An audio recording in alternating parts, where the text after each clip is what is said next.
Hello दोस्तों, उम्मीद है आप सब बढ़िया होंगे और बेहतर महसूस कर रहे होंगे। हम लोग पढ़ रहे हैं DLA third semester lesson plan और आज हम लोग DLA third semester lesson plan 17 के बारे में देखेंगे। तो आइए देखते हैं। सबसे पहले आप पाठ योजना संख्या 17 ऊपर लिख लेंगे। उसके बाद कॉलम बना लेंगे। कॉलम में एक में दिनांक, दूसरे में कक्षा, तीसरे में विषय, चौथे में कालांश और पाँचवें में अवधि लिखेंगे। तो जिस दिनांक पर आप बच्चों को पढ़ा रहे हैं लेसन प्लान, उस दिनांक को डाल लेंगे। जिस कक्षा को पढ़ा रहे हैं उसको डाल लेंगे। जिस विषय को पढ़ा रहे हैं उसको डाल लेंगे। जो कालांश है उसको डाल लेंगे। जो अवधि है उसको डाल लेंगे। उसके बाद इस तरह से कॉलम बनाने के बाद आप प्रकरण लिखेंगे। जो भी प्रकरण पे आप पढ़ा रहे हैं, मेरा जो प्रकरण था माई क्लासरूम था, मैंने अपने माई क्लासरूम प्रकरण पे बच्चों को पढ़ाया था। उसके बाद आप लिखेंगे जनरल एम्स, सामान्य उद्देश्य। जनरल एम्स में आइए देखते हैं क्या लिखना है। To enable the student to learn how to speak words and letters correctly. तो हमको बच्चों को इस योग्य बनाना है कि बच्चे कैसे शब्दों को और अक्षरों को सही तरीके से बोल पाते हैं।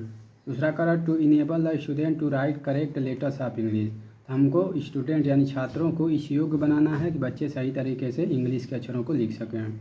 तीसरा है to make the vocabulary of student strong. और जो बच्चे हैं उनके वोकाबुलरी को, इंग्लिश वोकाबुलरी को स्ट्रांग बनाना है। To train the student to read English. और बच्चों को क्या करना है, इंग्लिश पढ़ने में ट्रेन करना है, योग्य करना है। यह आपका हो जाएगा जनरल एम, सामान्य उद्देश्य। इसी तरह आप भी जनरल एम को लिख सकते हैं। उसके बाद कह रहा है स्पेसिफिक एम। स्पेसिफिक एम का मतलब होता है विशेष उद्देश्य। आइए देखते हैं विशेष उद्देश्य क्या होता है। तो सबसे पहले आप नॉलेजेबल एम्स लिखिएगा, ज्ञानात्मक उद्देश्य इसमें लिखिएगा। To give the knowledge about classroom, classroom के बारे में बच्चों को नॉलेज देना। दूसरा कह रहा कॉग्निटिव एम्स, बोधात्मक उद्देश्य इसमें लिखिएगा। In this aims to give the student to learn and speak of name of family members of classroom. ठीक है, तो इसमें क्या करना है, क्लासरूम के जो फैमिली मेम्बर हैं यानी जो भी आपके क्लासमेट्स हैं उनका क्या करना है, उनके बारे में बताना है, जानना है। ठीक है।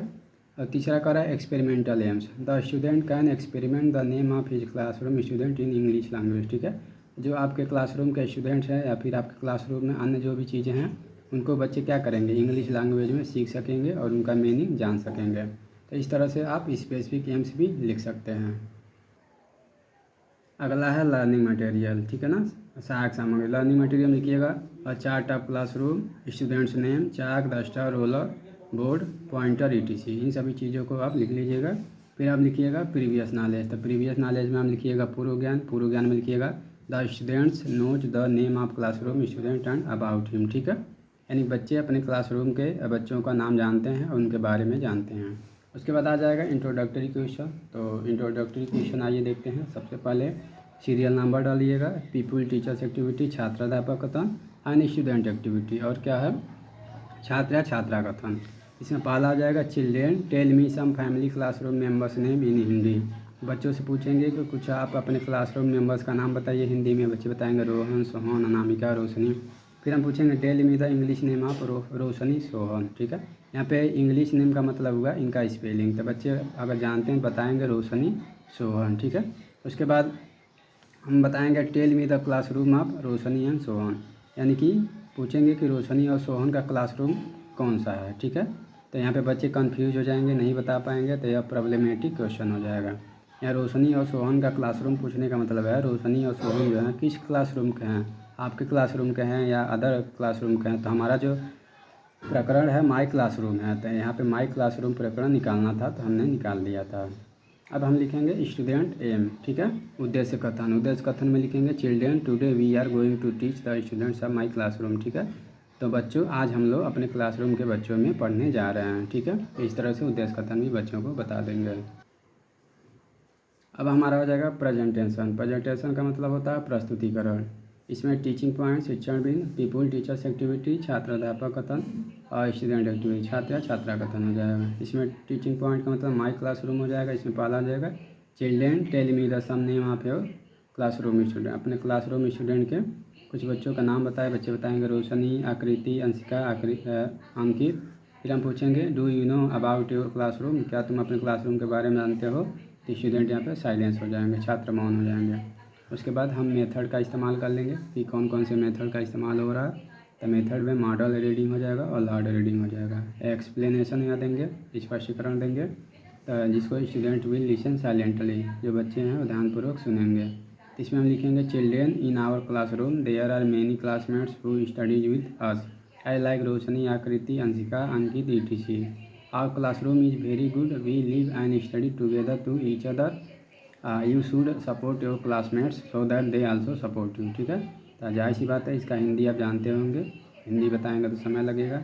तो आइए आगे देखते हैं। इवैल्यूएशन क्वेश्चन, कुछ मूल्यांकन प्रश्न पूछ लेंगे, जैसे tell me the spelling of classroom, तो बच्चे बता देंगे, पढ़ चुके हैं। तो फिर हम पूछ लेंगे tell me the name of your 2 classmates, अपने किसी 2 क्लासमेट्स का नाम बताओ इंग्लिश में, रोशनी और अंकित बता देंगे। उसके बाद हम कॉग्निटिव क्वेश्चन पूछेंगे, यानी बोधात्मक प्रश्न में पहला आ जाएगा tell me the definition of your classroom, अपने क्लासरूम के डिफिनीशन बताओ। दूसरा tell me the name of your 5 classmates, अपने किसी 5 क्लासमेट्स का नाम बताओ इंग्लिश में। ठीक है, इस तरह से हमारा कॉग्निटिव क्वेश्चन, बोधात्मक प्रश्न भी हो जाएगा। फिर हमारा हो जाएगा black board work. Black board work में हम पहले ही बता चुके हैं, एग्जाम्पल चार्ट जो है आपको मार्केट से मिलेगा, और सिल्वर कलर का पेन भी मिलेगा, मार्केट से खरीद लेंगे।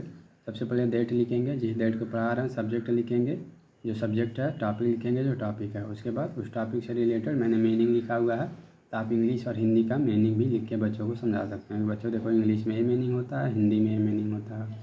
इस तरह से आप भी सैम्पल कार्य कर सकते हैं।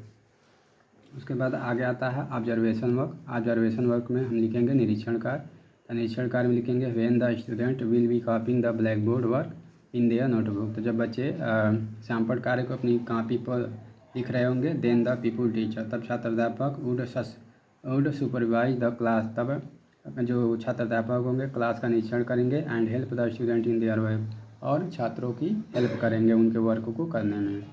अगला कह रहा होमवर्क। होमवर्क में क्या देंगे, तो होमवर्क में देंगे all student will write some classmates name in their notebook, तो सभी बच्चों को कहेंगे कुछ अपने क्लासमेट्स यानी सहपाठियों का नाम इंग्लिश में लिख के लाना है अपने नोटबुक पे।